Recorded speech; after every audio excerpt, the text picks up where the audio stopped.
നിന്നിലലിയ രചന Ashley. അവതരണം സാലിം കരുള. പെട്ടെന്ന് അവൻ അവളോടായി എന്തോ പറയാൻ തുടങ്ങുകയും, സാറേ വണ്ടി ഇറക്കി, എന്നാ ഇറങ്ങിയാലോ നമുക്ക്. പെട്ടെന്ന് റൂമിലേക്ക് വന്ന് സുഭാഷ് പറയവേ തല വേഗത്തിൽ ആട്ടിലിയോ. കാർത്തിക് അവന്റെ വീൽ ചെയർ തള്ളി മുറിക്ക് പുറത്തേക്ക് ഇറങ്ങി. ഇന്നത്തെ ദിവസം ഒന്ന് തീരട്ടെ, എന്നിട്ട് സംസാരിക്കാൻ കാർത്തിനോട്. സംസാരിക്കണം, അവർക്കൊപ്പം പോകുമ്പോൾ ലിയോൺ മനസ്സിലുറപ്പിച്ചു.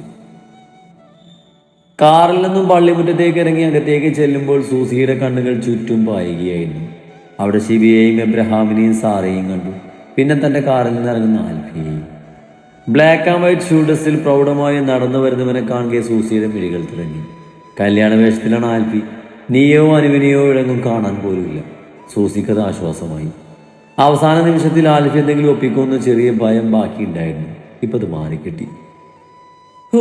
അവളുടെ ഒരു സന്തോഷം കണ്ടില്ലേ? എനിക്കിതൊന്നും പിടിക്കുന്നില്ല ശിവ. എന്റെ അച്ഛൻ അവൾ നോക്കുന്നത് കണ്ട് എന്റെ കൈ ധരിക്കുന്നുണ്ടേ. സൂസിയുടെ മുഖം കണ്ട സാറ ദേഷ്യത്തോട് അടുത്ത് നിൽക്കുന്ന ശിവയോടായി പറഞ്ഞു, ഒന്നടങ്ങമ്മേ, കളി നീ ബാക്കിയുണ്ടല്ലോ, എല്ലാം തുടങ്ങട്ടെ, എന്നിട്ട് നമുക്ക് നോക്കാം. അപ്പൊ ഈ ചിരിക്കുന്നവരുടെയൊക്കെ മുഖം അങ്ങനെ തന്നെ കാണുമില്ലെന്ന് ശിവ സാറയുടെ തോളിൽ പിടിച്ച് കളിയോടെ പറഞ്ഞു. അപ്പോഴേക്ക് സ്റ്റീഫനും കൂട്ടുകാരും എത്തി. കെട്ടിനധികം ആളുകൾ വേണമെന്ന് പറഞ്ഞുകൊണ്ട് സ്റ്റീഫനും ആൻമരിയും പിന്നെ അവരുടെ അടുത്ത 2 ബന്ധുക്കളും മാത്രമാണ് ഉണ്ടായിരുന്നത്. ഇന്ന് വൈകിട്ട് ഒരു ബ്രഹ്മാണ്ഡ റിസപ്ഷൻ സ്റ്റീഫൻ ഒരുക്കിയിട്ടുണ്ട്. മോളുടെ ഒരുക്കം കഴിഞ്ഞതും കുറച്ച് വൈകി. അത് സാരില്ല, അജായം വാ, അവരൊക്കെ നോക്കി നിൽക്കുവാകും, നമുക്ക് അകത്തേക്ക് കയറാം, മോളെ പിടിച്ചോ. സ്റ്റീഫൻ സൂസിയോടായി പറഞ്ഞത് സൂസി ഇളിച്ചുകൊണ്ട് സ്റ്റീഫന് മറുപടി നൽകി. സ്റ്റീഫൻ ആൻമരിയുടെ കയ്യിൽ പിടിച്ച് പള്ളിക്കകത്തേക്ക് കയറി. പള്ളിക്കകത്തേക്ക് എല്ലാവരും കയറി നിന്നു. സാറക്ക് വല്ലാത്തൊരു വെപ്രാളവും ടെൻഷനും തുടങ്ങി. അവിടെ കൈകൾ വിറച്ചപ്പോൾ ആ കൈക്ക് ബലമേങ്ങും പോലെ എബി അവരെ പിടിച്ചു. എന്തോ വലിയതൊന്ന് പിടിച്ചെടുത്ത അഹങ്കാരം പോലെ സ്റ്റീഫൻ ആൻമേരിയുടെ കൈകൾ പിടിച്ച് ആൾത്താരയിലേക്ക് നടന്നു. മകളെ അച്ഛനെ മുന്നിൽ നിർത്തി പിറകിലേക്ക് മാറി. തുടങ്ങാം. പുഞ്ചിരിയോട് അച്ഛൻ ചോദിച്ചതും സ്റ്റീഫൻ പിന്നിലേക്ക് നോക്കി. ആൽബി കയറി നിൽക്ക്. പിറകിൽ നിൽക്കുന്ന ആൽബിയെ നോക്കി ചോദിച്ചു. എന്തിന്? കടുത്ത സ്വരത്തിൽ ചോദിക്കുന്നതിനൊപ്പം ആൽബിയുടെ കൂർത്ത നോട്ടം അയാളിലേക്ക് നീണ്ടു. സ്റ്റീഫൻ ഒരു നിമിഷം പതറി. അല്ല, ചടങ്ങ് തുടങ്ങേണ്ട ആൽബി, നീ കയറി നിൽക്ക്, നീയല്ലേ എന്റെ മോളുടെ ചെക്കൻ.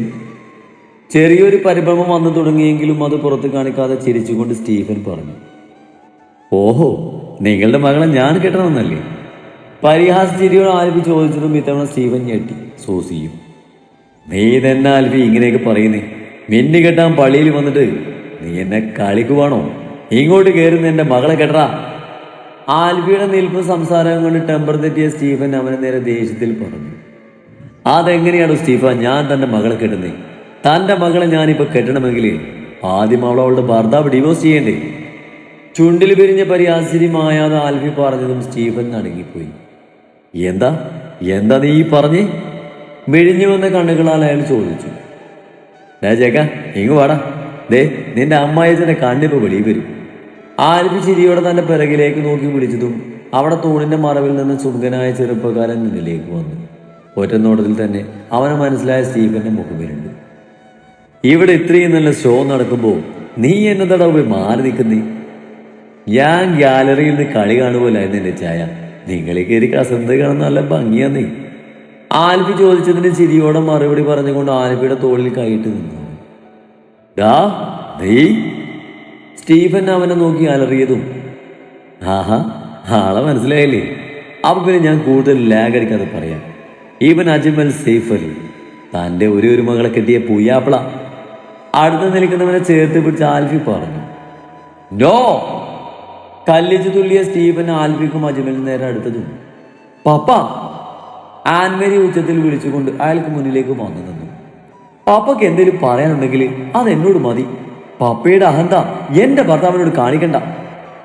ഓ, അപ്പൊ ചതിക്കുവായിരുന്നു എന്റെ മോളല്ലേ? അതെ, കാലി പിടിച്ച് ഞാൻ പറഞ്ഞതല്ലേ പപ്പയോട് എനിക്ക് അജുനെ ഇഷ്ടമാണെന്ന്, അവനില്ലാതെ എനിക്ക് ജീവിക്കാൻ പറ്റില്ലെന്നും. അപ്പൊ പപ്പക്ക് അവന്റെ മതം പിടിച്ചില്ല. പണത്തിന്റെ മഞ്ഞെടുപ്പില് മതി മറന്നു. അപ്പൊ ഞാൻ എന്റെ വഴി നോക്കി. അങ്ങനെ കണ്ടാ മതി. പപ്പയുടെ ആളുകളുടെ കയ്യിൽ നിന്നും പുറത്തു ചാടാൻ ആൽബിച്ചായനുമായുള്ള കല്യാണത്തിന് ഞാൻ അറിഞ്ഞുകൊണ്ട് സമ്മതിച്ചതാ. അത് ചതിയാണെന്ന് പപ്പക്ക് തോന്നിയ അങ്ങനെ തന്നെ വിചാരിച്ചോളൂ. മകളുടെ വാക്കുകളിൽ രോഷം കണ്ട സ്റ്റീഫൻ അവൾക്ക് നേരെ ചെന്നതും, എന്റെ പെണ്ണിനെ താൻ തൊട്ടാ താൻ വിവരറിയും.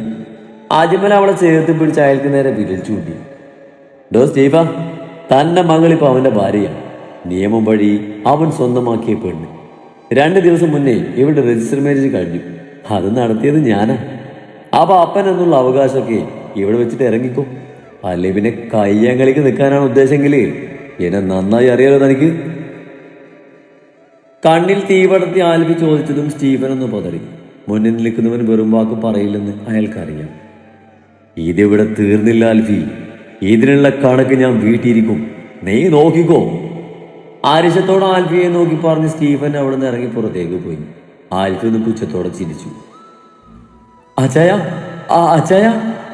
പുറത്ത് തന്റെ കാറിലേക്ക് കയറാൻ തുടങ്ങിയ സ്റ്റീഫന്റെ പിറകെ ഓടിച്ചെന്ന് വിളിച്ചു സൂസി. അയാൾ തിരിഞ്ഞു നോക്കി. നീ എന്താ പറഞ്ഞേ? നീ പറയുന്നത് നിന്റെ മകൻ കേൾക്കുള്ളൂ അല്ലേ?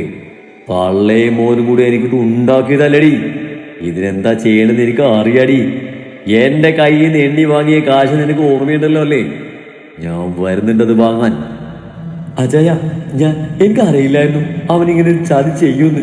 ഞാൻ ക്ഷമാപണം നടത്തിക്കൊണ്ട് സൂസി സ്റ്റീഫന്റെ കൈക്ക് പിടിക്കാൻ നോക്കവേ മാറി നിൽക്കടി. അവൾ അരിശത്തോടെ തള്ളി മാറ്റി കാറിൽ കയറി പോയി സ്റ്റീഫൻ. സൂസിക്ക് ദേഷ്യം തികട്ടി വന്നു. അവൾ തിരിഞ്ഞു നോക്കിയതും കണ്ട് പള്ളിയുടെ വാതിലിന്റെ മുന്നിൽ തന്നെ നോക്കി ചിരിച്ചുകൊണ്ട് നിൽക്കുന്നവന്. നീ ചിരിക്കുന്നോ? പറഞ്ഞ വാക്കിന് വിലയില്ലാത്തവന്. നീ എനിക്ക് വാക്ക് തന്നതില്ലടാ, നീ ആൻവരിയെ കെട്ടാന്ന്. ആൽഫിക്ക് നേരെ ചെന്ന് കലിയോടെ സൂസി ചോദിച്ചു. എന്താ, ഞാൻ ആൻവരിയെ കെട്ടുമെന്ന് നിങ്ങളോട് പറഞ്ഞോ? എപ്പോ? ആൽഫി ചിരിച്ചു. ഡാ, നീയല്ലേ ഞാൻ നിന്റെ അപ്പനെ ഡിവോഴ്സ് ചെയ്ത കല്യാണത്തിന് സമ്മതിക്കാന്ന് എന്നോട് പറഞ്ഞത്? കല്യാണത്തിന് സമ്മതിക്കുമെന്ന് പറഞ്ഞു, പക്ഷേ ആരെ കെട്ടുമെന്ന് ഞാൻ പറഞ്ഞു.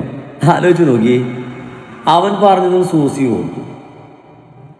നിങ്ങൾ പറഞ്ഞതുപോലെ എന്റെ മാരേജ് ഞാൻ ഉടനെ നടത്താം, പക്ഷേ ഡേറ്റ് സ്ഥലവും ഞാൻ തീരുമാനിക്കും. ആൽഫി എന്ന് പറഞ്ഞ വാക്കുകൾ അവരിലേക്ക് ഓർമ്മ വന്നു. പറ്റിച്ചു, എന്നെ ബുദ്ധിപൂർവ്വം ചതിച്ചല്ലേ നീ?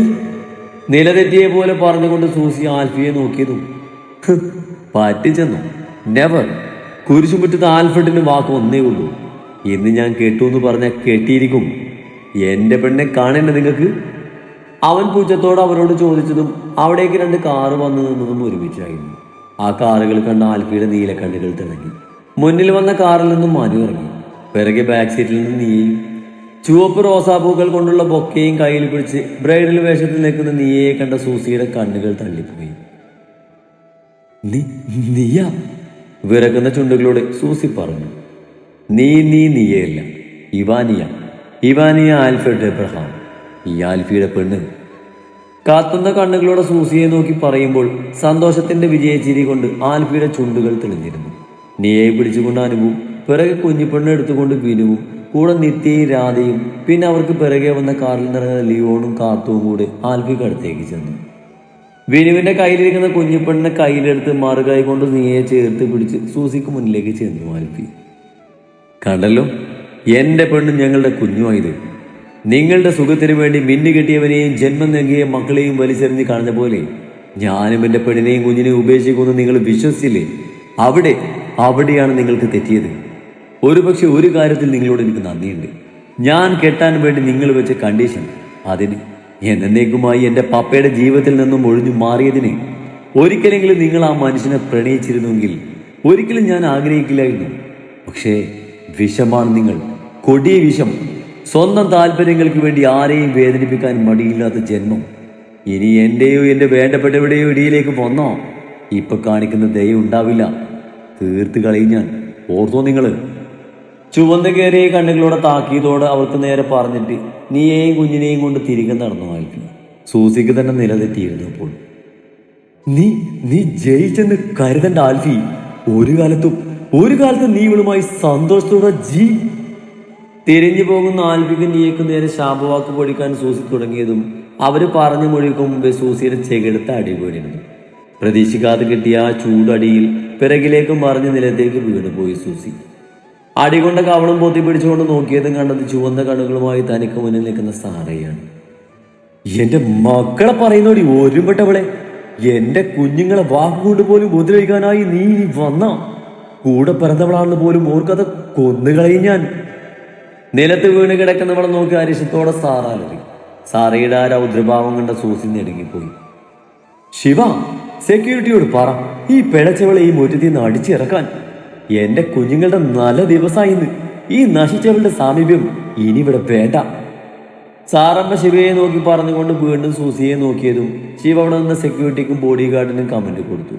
അവർ സൂസിയെയും പിടിച്ചു വലിച്ച് അവിടുന്ന് കൊണ്ടുപോയി. അപ്പോ ആ ഭക്ഷകനങ്ങളെല്ലാം പോയി. അപ്പൊ ഇനി എല്ലാവരും കൂടെ അകത്തേക്ക് കയറുമായിരുന്നെങ്കിൽ നമുക്ക് ഈ യുവമിഥുനങ്ങളുടെ കെട്ടങ്ങ് നടത്താം. അവിടുത്തെ സിറ്റുവേഷൻ ഒന്ന് മയപ്പെടുത്താൻ വേണ്ടി പെട്ടെന്ന് ഇവര് കളിയോട് പറഞ്ഞു. യുവമിഥുനങ്ങളോ ഇവരോ? 3 വയസ്സുള്ള ട്രോഫിയായി ആപ്പഴ. വിനുവിനെ ഏറ്റുപിടിച്ച് ചിരിയോടെ ശിവയുടെ കമന്റ് കൂടെ വന്നതും അവിടെ എല്ലാവരുടെയും ചുണ്ടിൽ ചിരിപ്പെട്ടിരുന്നു.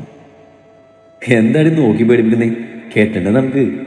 തന്നെ കൂർപ്പിച്ച് നോക്കുന്ന നീയെ ഒന്ന് തട്ടിക്കളിയോട് ആൽവി ചോദിച്ചതും പെണ്ണ് കുറുമ്പോട് അവന്റെ കൈയൊന്ന് പിച്ച്.